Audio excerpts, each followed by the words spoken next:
큐티 있는 본문으로 이제 새벽 기도회를 우리가 함께 살펴보게 되겠는데요. 특별히 감사의 고백을 많이 올려드리는 이번 기간이 될 수 있기를 간절히 원하고 또 축복합니다. 자, 여러분 전도서 말씀을 읽다 보면 어떤 내용의 글이 가장 많이 나오나요? 아마 대표적으로 떠올려지는 것이 헛되다. 참 헛되다. 그래서 우리가 전도서를 보면요, 잘못하면 아유 참 힘 빠진다. 허무주의 아닌가? 비관주의 아닌가? 생각할 수 있습니다. 근데 그렇지 않죠. 전도서 이제 쭉 보면요, 오늘 말씀에도 그런데 우리가 살아가면서 어떤 일을 만나고 또 어떤 생각을 하고 여러 가지 일들이 쭉 나열되어 있습니다. 그래서 전도서의 저자인 솔로몬은 정말 열심히 살았다는 것이죠. 나름대로 열심히 살았는데 그는 중간에 어떻게 합니까? 하나님께서 지혜를 주시고 지식 주시고 많은 것 주셨는데 돌아서지요. 사람은 참 그런 존재인 것 같습니다. 많은 것들을 달라고 해서 겸손할 때 주셨는데 주시면요, 그것을 누리다가 자기 건 줄 알아요. 자기 건 줄 알고 하나님께서 돌아서고 마음대로 사는 사람들이 상당수가 있다는 거죠. 그러다가 나중에 깨닫게 되죠. 내가 하나님 없이 살아온 이 모든 것이 헛된 것이구나. 잘못된 것이구나. 그래서 그는 고백합니다. 너의 창조주를 기억하라. 하나님을 경외하라. 하나님 없는 삶은 헛된 것이고 무의미한 것이다. 그것을 말씀하고 있습니다. 그래서 여러분 우리가 전도서 말씀을 볼 때 중간중간 보면서 참 헛되다. 우리가 말씀 보면서 그렇게 하루를 시작할 수는 없지 않겠습니까? 이 말씀을 주신 의도가 있는 거예요. 의미가 있는 거죠. 그래서 이 말씀 가운데서 내가 헛되지 않게 살려면 어떻게 하길 원하시는가? 우리가 그 이면의 내용을 살펴봐야 되고요. 그 가운데서 힘을 얻고 주님, 나에게 오늘 무엇을 말씀하십니까? 우리가 그 말씀 속으로 우리가 들어가 볼 수 있어야 되겠습니다. 자, 오늘도 오늘 말씀 주신 말씀 보면 우리 인생 가운데 펼쳐지는 다양한 모습, 다양한 내용에 대해서 말씀하고 있는데요. 16절 말씀 한번 보겠습니다. 또 내가 해 아래에서 보건대 재판하는 곳 거기에도 악이 있고 정의를 행하는 곳 거기에도 악이 있도다. 여러분 내용이 무슨 말씀인지 아시겠죠? 재판관들이 있습니다. 판사들이 있습니다. 물론 그 재판관들, 판사들 법에 의해서 판결하려고 대부분 노력을 하죠. 근데 여러분 어떻습니까? 재판하는 곳에도 악이 있다라고 했습니다. 그렇죠? 악이 있는 거 우리는 알고 있습니다. 우리 자신이 직접 재판을 하지 않아도 재판이 이루어지는 그 현장에 가서 또 뉴스를 통해서 재판하는 것을 보면 이것이 올바른 재판인가 판결인가 의문을 품을 때가 있습니다. 때로는 가해자와 피해자가 바뀌는 경우도 있죠. 또 피해자의 호소를 판사가 다 이해하지 못하는 그런 경우들도 있습니다. 저는 이 말씀을 보면서 가장 먼저 떠올려진 것은요, 예수님에 대한 재판입니다. 예수님은 아무 죄가 없으셨죠. 근데 대제사장 가야바의 집에서 밤새 신문을 받으시고요, 빌라도 법정에 끌려갑니다. 그리고 십자가형을 언도받습니다. 빌라도는 예수님에게서 아무 죄도 찾을 수가 없었죠. 근데 왜 십자가형을 언도를 했습니까? 이스라엘 백성들, 유대인들이 밀란을 일으킬까봐, 그것 때문에 자신의 지위가 흔들릴까봐 십자가형을 언도하죠. 말도 안 되는 판결입니다. 여러분, 그런데 인류의 역사에는 이런 말도 안 되는 판결들이 수도 없이 많이 있었습니다. 공산주의 치하에서는 사실 판결이라고 말할 것도 없지요. 독재자의 국가, 이런 국가대에서 이루어지는 어떤 재판들, 잘못된 경우들이 얼마나 많은지 모릅니다. 그러면서 16절에서는 정의를 행하는 곳, 거기에도 악이 있다라고 말씀합니다. 여러분, 어떤 사람이 정의롭고 어떤 사람이 정의롭지 못합니까? 그것은요, 사실은 바라보는 사람의 생각, 바라보는 사람의 입장에 따라서 달라질 수 있다고 하는 거죠. 물론 전체적으로 보편적으로 맞는 그런 어떤 정의가 있기는 합니다. 근데 그 정의도요, 그렇지 않다고 하는 사람들이 꼭 있습니다. 여러분 그렇지 않습니까? 어떤 정의에 대해서 100명의 사람이 있는데 그 내린 정의에 대해서 이것이 다 정의롭다. 모두가 사실 일치하지는 않습니다. 그래서 여러분, 우리는 이 세상 바라보면서 참 세상은 불의하구나, 세상은 참 쓸모없구나, 그게 아니라 이렇게 세상은 불의하고 또 정의가 온전하지 못하지만 우리가 믿는 하나님, 그 예수님은 온전하신 분이고 정의를 온전하게 이루신 분이시다. 우리가 그 고백을 말씀 가운데 찾을 수 있어야 되겠습니다. 자, 이어서 17절 말씀 한번 보겠습니다.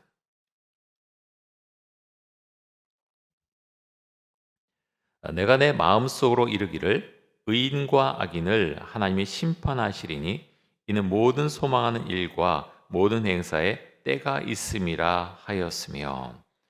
자, 사람이 내리는 정의, 사람이 내리는 판결은 불완전하지만 하나님께서 행하시는 심판은 완전하다, 온전하다라고 말씀합니다. 여러분, 악인이 이 세상 가운데서 권력과 힘이 있어서 또 돈이 많아서 온전한 올바른 어떤 판결을 피해갈 수 있습니다. 하지만 하나님의 심판, 하나님의 판결을 피해갈 수는 없는 것이죠. 그래서 우리는 하나님을 바라보면서 기도하면서 살아가게 됩니다. 또 말씀에 보면 우리가 소망하고 행하는 모든 일은 다 때가 있다라고 말씀합니다. 여러분, 마음 가운데 어떤 소망이 있습니까? 무엇을 지금 기도하고 계십니까? 나는 분명히 이때 이것이 이루어져야 된다고 그렇게 생각하고 열심히 노력하고 했는데 이루어지지 않는 경우들도 상당히 많습니다. 그럴 때 우리는 실망하죠. 때로는 절망하기도 합니다. 근데 여러분, 이런 말씀을 보면서 우리가 주 앞에 고백할 수 있기 원합니다. 내가 생각하는 때가 있지만 하나님의 때는 지금이 아니구나 라고 하는 것을 우리가 또 받아들일 수 있기를 원합니다.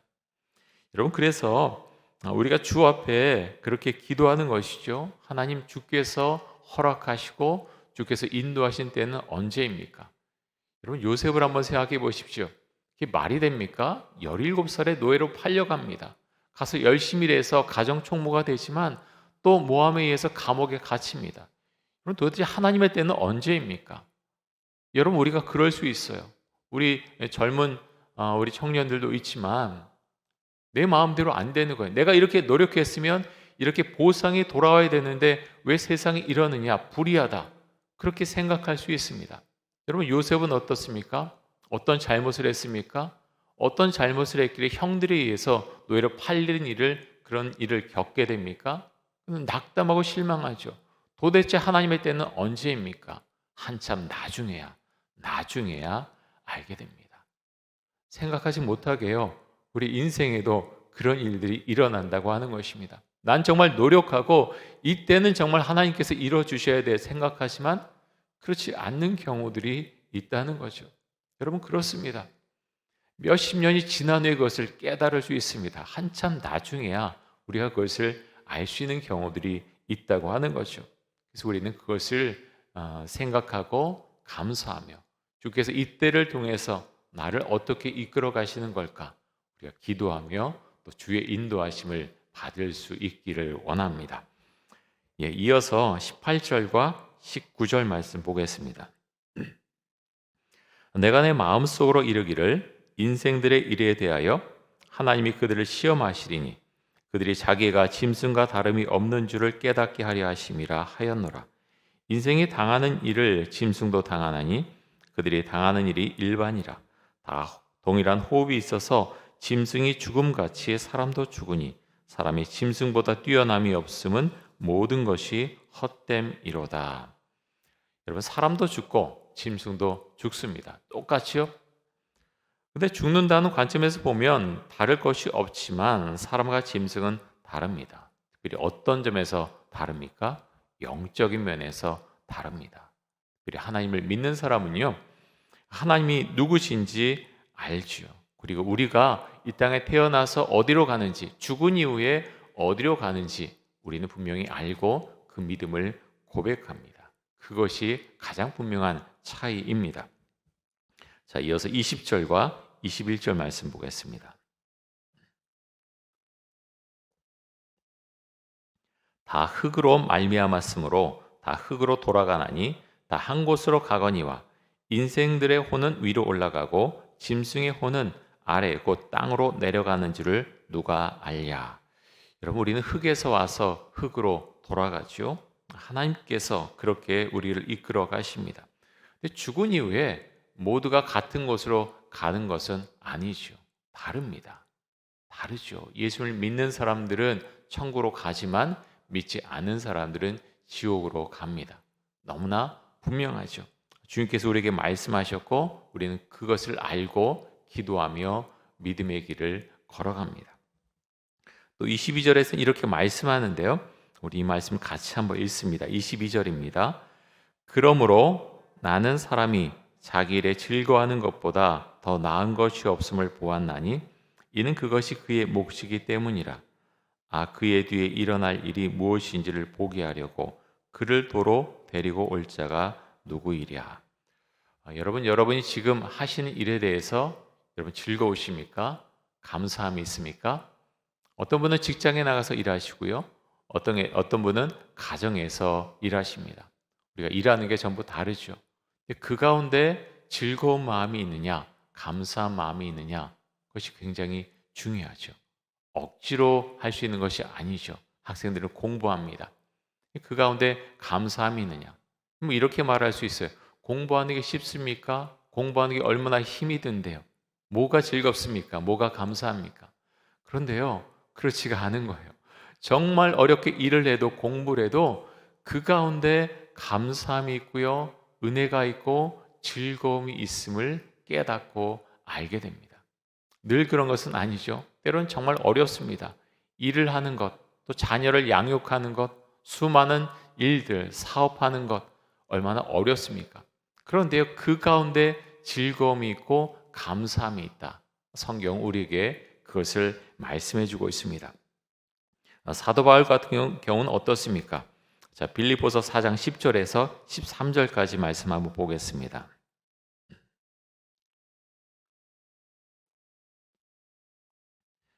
내가 주 안에서 크게 기뻐함은 너희가 나를 생각하던 것이 이제 다시 싹이 남이니 너희가 또한 이를 위하여 생각은 하였으나 기회가 없었느니라. 내가 궁핍함으로 말하는 것이 아니니라. 어떠한 형편에든지 나는 자족하기를 배웠노니 나는 비천에 처할 줄도 알고 풍부에 처할 줄도 알아. 모든 일 곧 배부름과 배고픔과 풍부와 궁핍에도 처할 줄 아는 일체의 비결을 배웠노라. 내게 능력 주신 자 안에서 내가 모든 것을 할 수 있느니라.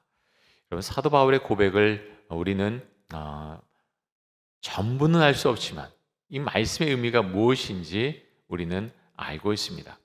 바울 사도는 복음을 전하면서 많은 어려움을 당하죠. 잘못한 거 아무것도 없습니다.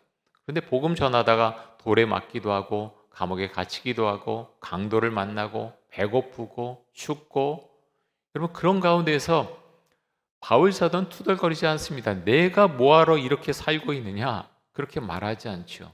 주님 감사합니다 하면서 복음을 전합니다. 아프고 힘들지만 주님 그래도 감사합니다라고 바울 사도는 고백합니다. 여러분, 돈이 많다고 다 행복하고 감사한 건 아니죠. 권력이 많다고 다 감사하고 행복한 거 아닙니다. 여러분, 그래서 우리의 삶 가운데 감사할 것이 무엇이 있나 우리가 생각해 볼 수 있기 원하고요. 또 그것을 찾을 수 있기 원합니다. 목사님, 그게 무슨 소용이 있습니까? 할지 모르지만 그렇지 않죠. 성경은 우리에게 말씀합니다. 너에게 감사할 거리가 있느냐? 그래서 고백했을 때 그 감사가요 계속 늘어납니다.